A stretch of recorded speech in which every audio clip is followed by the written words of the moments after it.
itti dhaggeeffachaa haasawa. Dhageessanii hin arrabsine nadhiisi Dr. Asli hedduu dhugaa guyyaa kana hanga kana hunda taa'ee nama dhaggeeffachuu jira bee taa'anii dubbadhu hedduu dafee.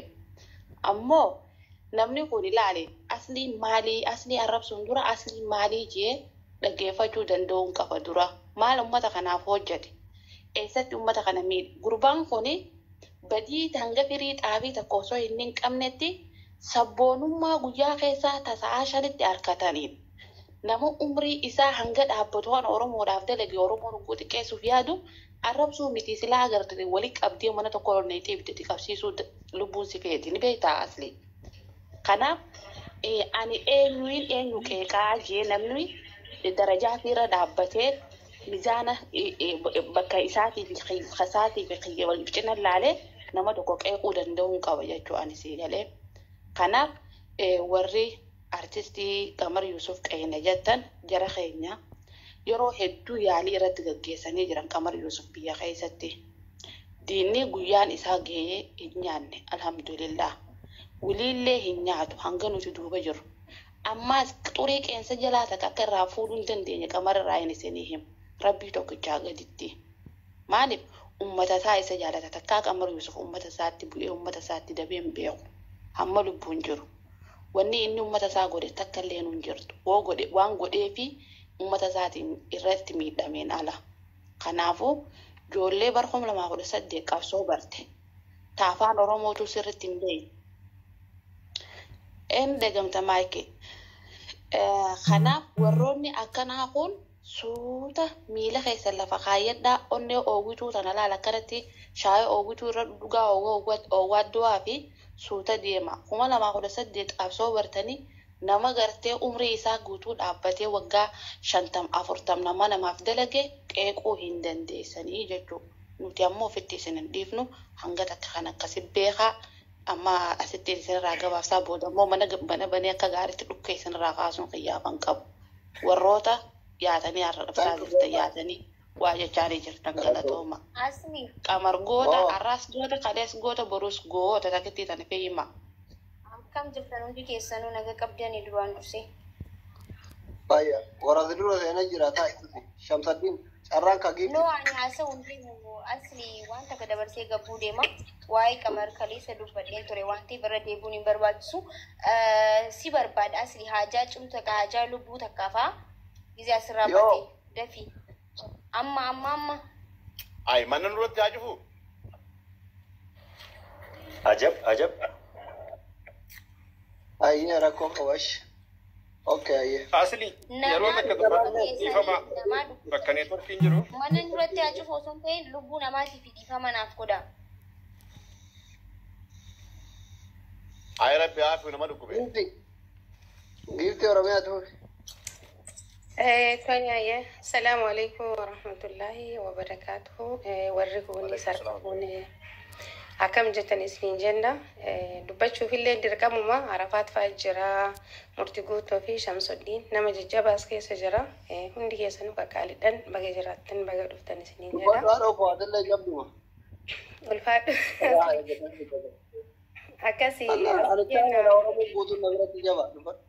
والله يجوا لك يعني كواجوان في ساندرو دبّت في شمس الدين دبّت جناني براغم مدسولتا وان جيتشو بربادو يعني يادنا ماتين أدامتي يادك أنا بقى كاستني واتك وانغا غافي تتيليني تتوكا دقيقة سديوكا لما جالا يندبّدو توكو فرطي tuttuqqin tuni ilmaan Oromoo keessatti deddeebi'aa jirti. Wanta kabeeytaa qoosatti ilaalulleenii bareedaa miti yeroo tokko.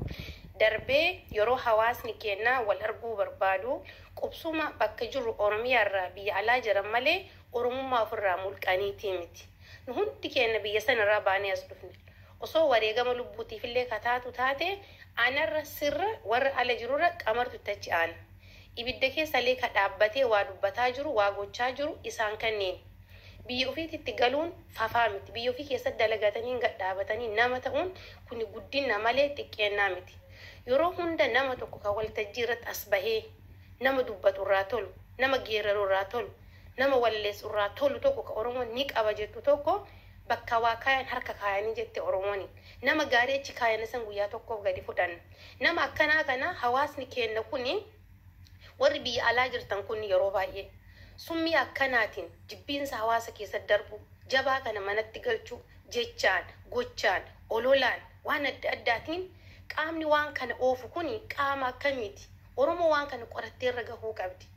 Hacaaluu ajjeefame nuu baasaa jettanii mootummaa Itoophiyaa gaafattan mootummaan sun mootummaa isinii baasu yoo hin tahin isa biyya alaa walgahii seenu kun wayita seenan kan namni cuumatan marate kun eenyu namni sun abbaan sekuriitiin achi dhaabatee seensi yoo waltajjiin sun bilisaanuu haa seenu kafaltiinuu haa seenu gurbaa san akkamitti wallaalan nama waan kana godhe irra beeki biyya faranjii jirta kaameeraan jiraachuu danda'a galma kamuu yeroo kireeffatte kaameeraa qaba eenyu namni waan kana godhu warri ammoo yeroo hunda shira akkanaa kana ta'u jawaar gadi ba'u dubbii alaabaa sila alaabaan ilmoo abbaan dhalfatee miti yoo waan dhaabaa dubbannu akka waan ilma nama tokkootti ta'e nu dubbatan yoo waan alaabaa qaban akka wanta nama tokkootti ta'e hanga yoomitti gareen shira akkanaa kana qabattee waan akkanaa kana summii facaaftee uummata gadi baatee dubbachuu dhorgitutuuni hanga yoomitti nama keessa deemtee jiraachuu dandeetti gaafin kiyya uummata akkanaa kan ofirraa saaxiluu ofirraa dhooguu danda'uudha.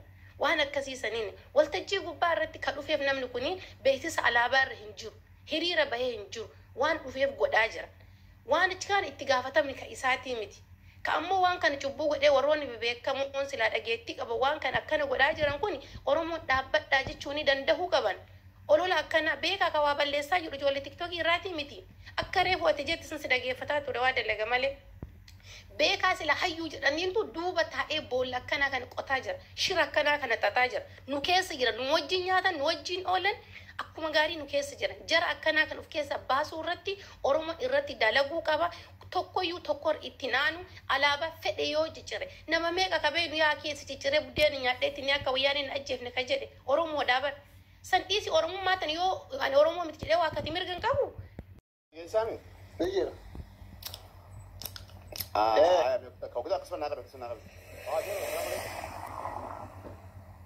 وعليكم السلام ديرو كم تست نجافينا نجافي ما جولة ترى سلام دكتور نجافة دا ديرو كمان سلام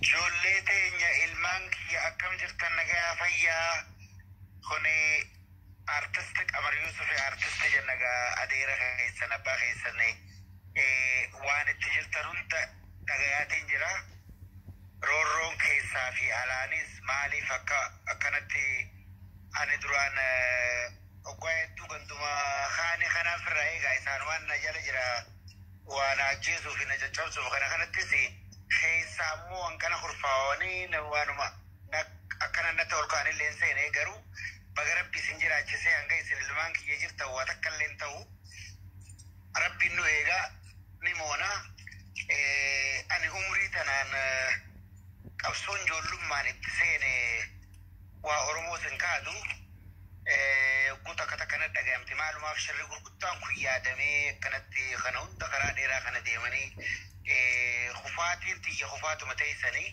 kufaatiin teessanillee kufaatuma tiyya gabaabdumatti hedduu naa galatoomaa umrii dheeradhaa bakka jirtanitti qamar keenya abbaa keenya qabsootan illee warra nu dura itti seenee agarraa keessa jirullee ittanii anaannattanii waan kaataniif akkasumatti ilmoon teessan illee isinii anaannattu qabsoon teenyattuma fuftii haidni kanuma uummata bal'aati tunis duduba nun deebiftuu galatoomaa isinumaan jechuu barbaadeeti yan. Akkasii. Ofeero komaatee lubbuu kiyyaa olis si jira jedhin hana barate. Adeero dubbadhu asli dubbadhu. Haaloo. Kabar. Assalamu alaikum. Naga. Waalaikum salam. Dokter Asli ni saya. Ya jenne Adeero. Rabbi jari kamar asli baita, Dokter Asli baita, kurma kuracha tab. Simpel sih saya. Maal jette? Nama Dokter Asli jara baita media kanatti tasasa yeroo sen. Adeero kamina guma fayyad jirtani.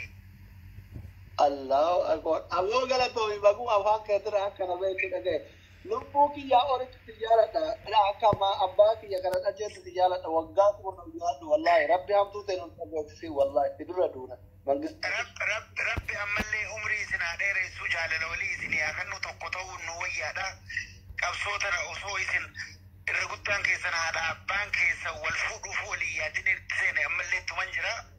Ammallee murtii fudhadhu roorroo alaa keessaatis walumaan keessa dabarraa haga isin ilmaan kiyya jirtanitti immoo waa takka ifin yaadu ani addunyaa tanarratti qabeenyaas hin barbaadu gammachuu biraatis hin barbaadu gammachuun tiyya bakkuma awwaalamne sanii kaanee namaan qixxaannee mooraalli keenya akka ol ka'u oromoon akka abbaa biyyaa ta'u akka abbaa aadaasaa ta'u akka abbaa afaansaa ta'u qabsoon tiyya tanuma malee nama tokkollee tuquufiimi gufuun numa jijjiirti gaa keessaas isin baganaa jiraattan walumaa galatti umrii dheeradha. Okay, ajero ya duga na sabi ishmalla singabu ala demu kita ima masingala kisa akasi bagada mate ajero kamar aye galatoma ajero galatoma galatoma professor Osmeatis galatoma professor subhanallah argani agar doctor artisti udas be khawati kum be kamti kanon raf atte jirtati amma se masera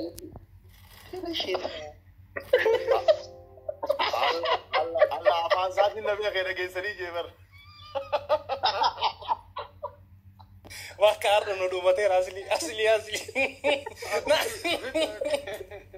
Ana gurraacha tokko jedhaani. Na yaadachiise bare asli beektaa asli yoo maakii dhugaadhaa ta'anii wanda takka barreeffata kun. Maakii dhamuun isaa qabdi beek. Maakii eriin. Jiitti hidhatu kan akka maqaa kee argu maakii. Maali hiiki kan. Qamarakki jiru hanqaan isin kana qabu ani waan takka biyyaadu duulli keessaa fi alagaa fi firaanis banamuus rakkoo takka hin qabu uumaa takka yaadda'u isiniin naa jira jaa jabaadhaa'u.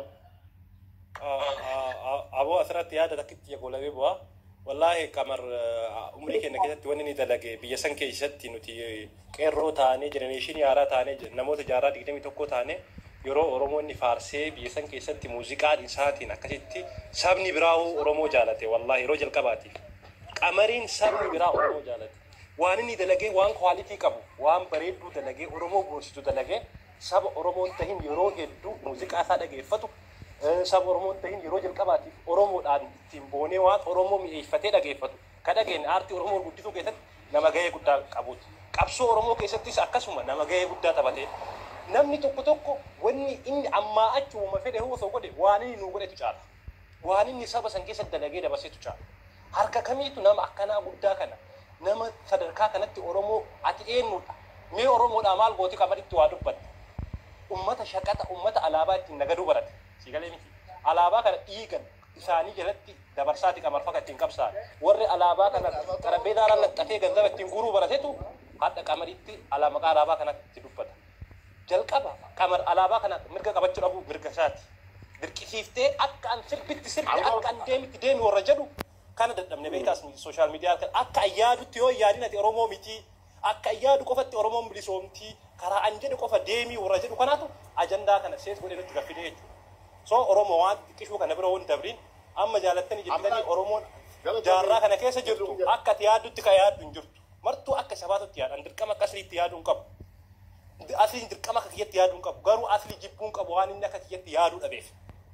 Dirqama akka kiyyatti waan inni yaadiniif aslii jibbuu hin qabu. Maali Oromoon ulachuu karaa akka barbaadetti yaada asliinis akka fedhetti yaada. So namoonni dirqama akka kiyyatti yoo yaadin ati Oromoo miti. Dirqama akka kiyyatti yoo hin deemin ati Oromoo miti warra jedhan kanaatu rakkoo kanaan deema. Qamari hedduu jaalannaa rabbii umriin waa dheeressu warri diinaaf karaa bantan laal wal jibbiinsi keenya wal xiqqeessuun keenya diinaaf karaa bantan. So diinni keenya immoo guddaa keenya nyaata ija keenya nyaatuudhaa deema. Namoota keenya gurguddaa sagalee nyaachuudhaa deema. Kanaafiyyuu namoota keenya gurguddaa immoo akkanatti ol baanee sagalee kataateef Dr. Asli hedduu galatoomii ati waa hundi ishee galtee jirtee obboleessa fi sagalee qamarillee nu dhageessiftanii asumaan ayee hedduu galatoomaan kanuma jedhaa gabbaa isinirraa. Galatoomi ilaali wanni jennu jara keenya kanaan kana jidduu yoo fakkeenyaa fi wanni akkanaa kun ijoollee obboleeyyan keenya ilmaan Harargee irraa dhufe kutaa Harargee guutuu kan tuyne ilmaan Shawaa irraa dhufe kutaa Shawaa guutuu kan tuyne ilmaan Wallaggaa irraa dhufe kutaa Wallaggaa guutuu kan tuyne namni ideoloojii akkasii qabu gaafaas bee dubbatee isuma mataa isaa irratti duullee akka inni hawaasa sanis bakka hin buune fakkeenyaaf warri loqoda nama sanii ilaalee kutatti bu'u please wanni san waan gaarii miti kutaan Oromoo hundinuuf kutaa keenya namni Oromoodhaa akka kutaa fadhe keessa jiraatu nama Oromoo keenya obboleeyyan keenya dhiiga keenya abbootii keenya sigalee haadha teenya obboleettii teenya saniif namni tokko ifuma bakka bu'aa hattuudha warri gartee political ideology akkasii qabus hattummaa political ideology isaanii san isaanuma irratti hafti malee nama biraa irratti apply godhuu hin dandeenye wanni takka ittiin itti godhuu qabnu tokkummaa Oromoo akkam facaafne wanni akkasii akka kutaadhaa fi wanta hin deemne qofa nuuf hubadha samaa jechuu barbaada galatooma. Thank you very much. Amma dabaree ana dhubaan gaariidha galatooma alfaadha yaada adeeroo qamarillee dhageenye isinillee sagalee taatanii akkatti ilaasaa kana dubbachuun keessan waan gaariidha. Oromoon osoo jiru yoo waliif dirmate wanni takkallee waa takkan ta'u. Laakiin Oromoon yoo ifi walirra duulte qoftiidha rakkoon jiraatti. Sun akkasi. Amma Qamar Yusuf alaabaa san harkatti itti kannanii silaa har'a alaabaa sun lafa kaa'e namni dura artistii Qamar Yusuf yookaan adeera kiyya kana qeequ ana ture. Maaliif jennaan harkattiin itti kanne dhaqeetiin uffiseef akkasitti illee lafa kaa'e badiisaatiin jira. Waliin maranii nama jalatti darbanii saa namni miira keessa jiru saa namni waan bakka san dhufeef gaggeessaa jirutti ammaas harkuma kaayaniin dhufanii fuudhanii alaabaa tan akkana godhee jiran. Waan takka Oromoon beekuu qabduun jira ammaasitti. Alaabaa amma Oromoon guutuun akka jaalattu akkatti Qamaritti qayitu tana namni alaabuma tanaa'u uume adeera Qamar Yusuf tiruutu uume jara keenya akkasii quba qabaadha. Namni faajii tana Oromoof tolchee as kanne adeera isaa tiruudha. Ka diddibaa hin qabne jechuudha. Tan akkasiin liqimsaa. Inni kaanii Qamar Yusuf jechuun gaafa namni maqaa jijjiirratee Xaggaayee fi Masfin hunda baafatee barnootaaf fiigu Qamar Yusuf nama gartee qara billoonni koo garri lachuu kaniin adawiidhaan halaalchuu maalayyaa isaanii wajjin wal fakkaachuu nuti feenu isaan wajjin jiraachuu nama gaafa sanatti ammoo akkootee keessa bakka tam akka jirtu hin beeku siin waliin gaafadha warri ammaa asirraa isa qeequudhaaf martanii yaatan kunii jechuudha. Qamar nama dhaabbatee dheengattuma yeroo gabaabduu tana keessa ji'oota muraasa dura bakka iskuula ijoolleetti qawwee itti qabatanii dhaabbatee onnee guutuudhaan ilmaan keenya nu jala fixanii jiraachuu feetanii jee onnee guutuun dubbate. Akkoo teessanii himaa hudduutu sii keessanii teessan silaa isin taatanii. Boqonnaa barbaaduudha. Yeroon kun immoo biyya keessa jiraata. Akka Haacaaluu wal baafnee nama kana haa nyaattamuudhaa fi alaabuma kana hawwatti kennuun hin qabamu. Maaliif yeroon kun yeroo alaabaa kana qabattee Itoophiyaa keessa jiraachuu dandeettuudha miti. Diinonni keenya dhokatee si balleessuudhaaf yeroo ija namaa keessa seentee itti dhabnuudha. Waan dalaguu qabe akka Oromootti biyya sana keessatti yoo tokko carraa irraa dhobboleessu. Yoo tokko amma dubbachuu jira. Nama isin salaamuu fadhaaf hin jeerisaan. وعليكم السلام ورحمة الله وبركاته. نعم السلام فدا. أصلي أزيمة. والله إنما أنا أعرف سؤال اللي قامت ورب اللي قامت وربي قامت. شنو متى مسكينة وان بين متى جبا كذا. Bukan sejuru kana ke caba etel kan dia tide bocevi. Tupura wala bati popo be Sabab barat itu you yada wali kabaj. Kan maduganjir. Ka ilma keessan barsiifadha barumsa idilee ka amantii waan hunda barsiise amma seenaan isin daabee ta'e ilaaltan kun jechuun fuularra si fi nama waggaa 20 akka samii kana keessa utaltee walla wushuu kana chaayina ma jettaan chaayina tun ilma gubbaa gurraacha faaraa sanii hin jettu hojii dhufte asii fuula kana hojii fi wallahi dala ilmoo keessan barsiifadha silaa carraa barachuu dhabne Oromoon bar carraa moobaayilii smaartifooniitii fi carraa waayifii argate malee carraa barumsaan arganne bakka qabsoon hin gaafne muudee dhabdanii miti baradha dhiisa akkuma gabrummaa keessa hiisanitti baradha ilmaan keessan gaafa baratanii bilisoon wallahi baradha. Istira gartee barbaaduudhaaf viidiyoo waraabanii nama kana isaan xiqqeessuudhaaf biltiginnaanis Oromoodha.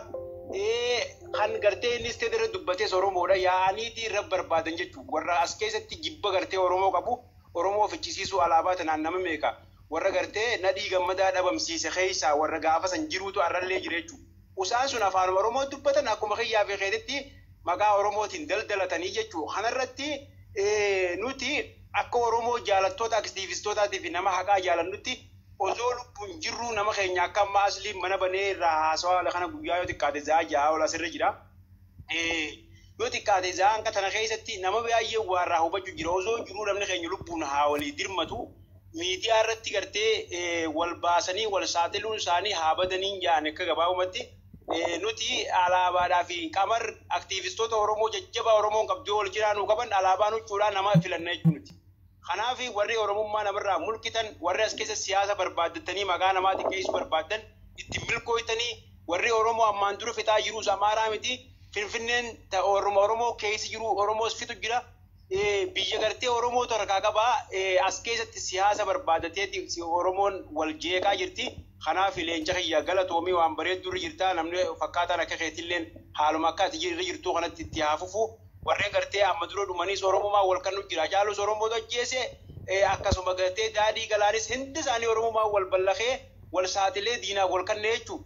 Akkuma gartee loloota durirraa dabraniis Oromuma kan gartee wallaalomina irraa kan kaase bal'isanii yaaduu dhabuu irraa kan kaase diinaa wal kanna waan taateef Oromoon tuni maaliif mahaa waan qabduuf warri Oromummaa namarraa mulqee biyya namaatii kan Jawaar Yamanii dhajee gartee biyya namaatii kan nama gartee jabaa fi biyya namaatii dabarsu as keessatti naaffaa keessa jiraasi warreen kana gartee qamar nama gartee isteet irra gizee taa'u osoo duune osoo gartee hin qamaane Oromummaa jaalala Oromummaa qabuuf machaa'ee nama sanii hojii haasa'u alaabaas qamar irra jaalatanii warri alaabaa jala kaayes ajandaa barbaadu yookaan maqaa namaa xiqqeessuu irratti haqa kasibaasuu haqa kaayinni qabaruun akkuma nama hunda keessaa dubbatu kana dubbachuu jira. Leenca kiyya galatooma urmii nu dheeradhu warra kayyiluu kanaa jira hundi keessanuu nu galatooma urmii nu dheeradha goota kiyya naa jabaadhu abbaa haqaatiin si jechuu barbaadeeti. Hanqaati jirtu jiraannee sagaleen teenyallee nu dhagaamte galatu. Hundee goota minaamin jettee miira keessa nangalchii yaada keetiif galatu. Simeetaawii na godhee akka uummanni reefa kiyyaan daldalatu na godhaa jira kaalee dha. Dhugaa carraan argatee ka dura obsee. Boora dubbatu Carraan kiyya yoo nuti miti malte malee. Asli namoota gadhiisaa dubbatu waan takka lafa. Kaami ati baqqataadha homaanaan goontu osoo chaalenji leen haguutu. Profeesar dubbadhaa jira. Baqqataa maayin faa wala yuutu. Profeesar yuutu irraa bukaas. Profeesar rifatee kute. Profeesar.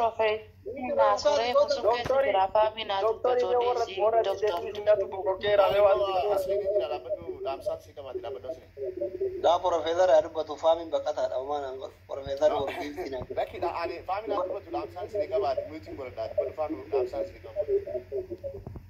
Ayyee dubbadhu faamii sii dhiise. Namichi poolitikanyaadha. Yaada dhugaa kan jedhanii.